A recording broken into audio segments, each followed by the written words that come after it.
moral teaching of the Bible, the titles light, etc., which, as in the case of Jesus, are to be found recorded in respect of the Buddha, as also the story of the temptation by the devil, all this was written in Buddhistic books at the time Jesus came to this country after the crucifixion. There is, moreover, another resemblance between the Buddha and Jesus. Buddhism records that the Buddha, during the temptation, was fasting, that the fast lasted for 40 days. Readers of the Gospel know that Jesus also observed a 40 days fast. As I have just now stated, there is such a striking resemblance between the moral teaching of the Buddha and that of Jesus, that for those acquainted with both, it has become something surprising.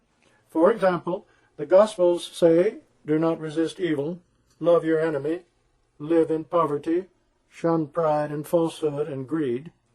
The same is the teaching of the Buddha. Footnote, page 95.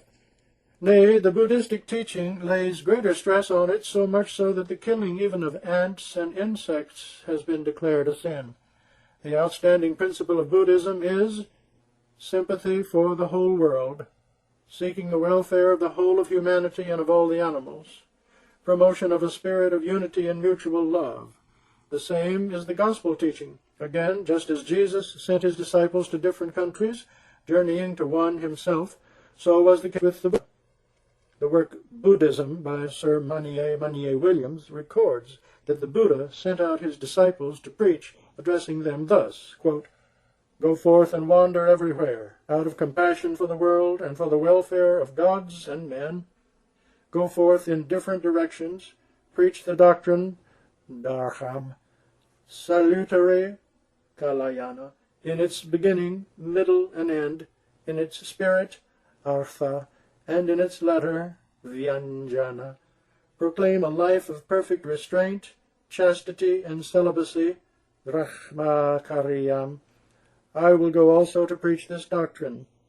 Mahavaga 1:11:1. Footnote from Buddhism, the work by Sir Massih-e-Maud Williams. John Murray, published London, 1889, page 45. The Buddha went to Benares and performed many miracles in that territory. He delivered an impressive sermon on a hill, just as Jesus had delivered his sermon on the mount. Again, the same book states that the Buddha preached mostly in parables. He explained spiritual matters by means of physical analogies. Let it be remembered that this moral teaching and this mode of preaching, that is, talking in parables, was the method of Jesus. This mode of preaching and this moral teaching, combined with other circumstances, at once suggest that this was in imitation of Jesus. Jesus was here in India. He went preaching everywhere. The followers of the Buddhist faith met him, and finding him a holy person who worked miracles, recorded these things in their books. Nay, they declared him to be the Buddha, for it is human nature to try to acquire a good thing for oneself wherever it may be, so much so that people try to record and remember any clever remark made by any person before them.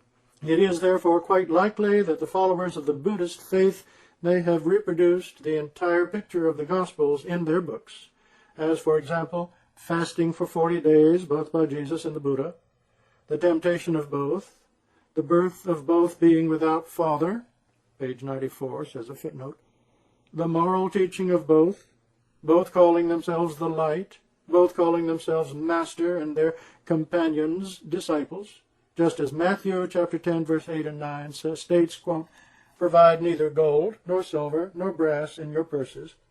So the Buddha gave the same command to his disciples. Just as the gospel encourages celibacy, so does the teaching of the Buddha. Just as there was an earthquake when Jesus was put on the cross, so it is recorded there was an earthquake at the death of the Buddha. All these points of resemblance arise from the fact of Jesus' visit to India, which was a piece of good luck for the followers of the Buddhist faith, from his staying among them for a considerable time, and from Buddhists acquiring a good knowledge of the facts of his life and of his noble teaching. Consequently, it was inevitable that a great part of that teaching and ceremonial should find its way into Buddhistic records, for Jesus was respected and taken for the Buddha by the Buddhists. These people therefore recorded his sayings in their books and ascribed them to the Buddha. It is indeed a wonder that the Buddha, just like Jesus, should have taught his disciples in parables, especially in those to be found in the Gospels. In one of these parables, the Buddha says, As the peasant sows the seed, but cannot say, the grain shall swell today, tomorrow germinate, so also it is with the disciple. He must obey the precepts, practice meditation, study the doctrine. He cannot say today or tomorrow I shall be delivered. Footnote, Sir M. Williams in the work Buddhism, page 51. This, it will be noted, is the same parable which has existed in the Gospels to this day.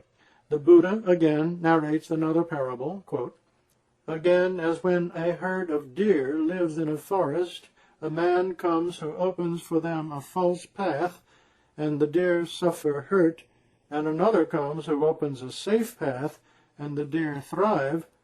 So when men live among pleasures, the evil one comes and opens the false eightfold path of right belief."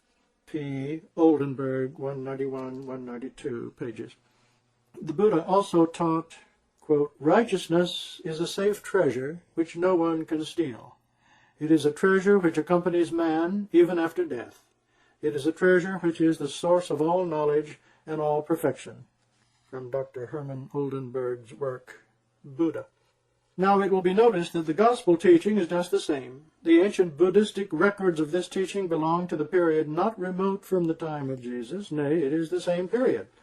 Again, on page 135 of the same book, there occurs the saying wherein the Buddha speaks of his irreproachableness, in that no one could point to a blot on his character. This, too, has a resemblance with the saying of Jesus. Buddhism, on page 45, states, quote, "The moral teaching of the Buddha has a striking resemblance with the Christian.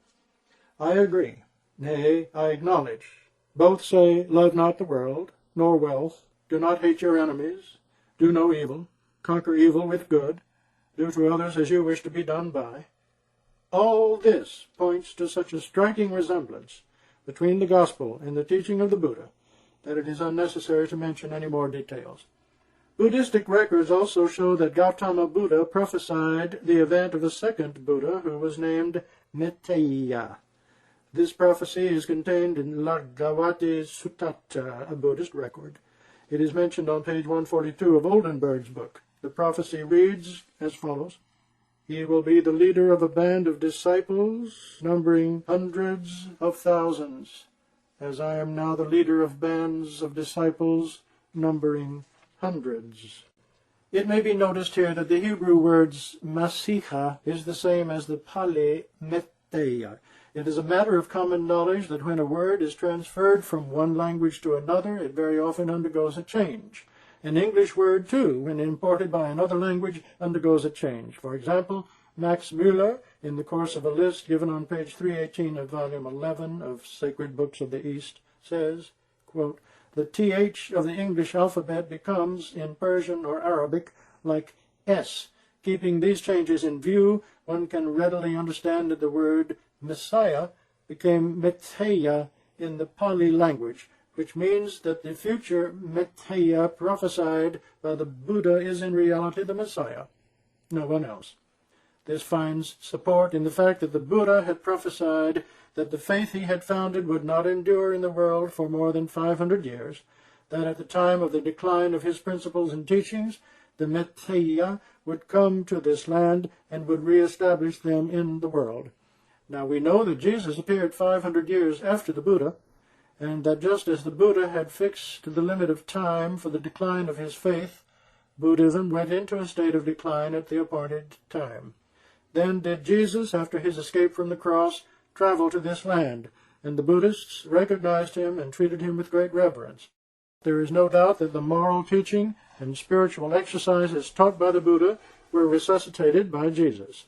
Christians admit that the Sermon on the Mount of the Gospels and the other moral teachings are the same as had been preached to the world by the Buddha 500 years before. They also state that the Buddha did not only teach moral precepts, he also taught other great truths. In their view, the title Light of Asia applied to the Buddha is highly appropriate. Now, in accordance with the prophecy of the Buddha, Jesus appeared 500 years after, and, as admitted by most Christian scholars, his teaching was the same as the teaching of the Buddha.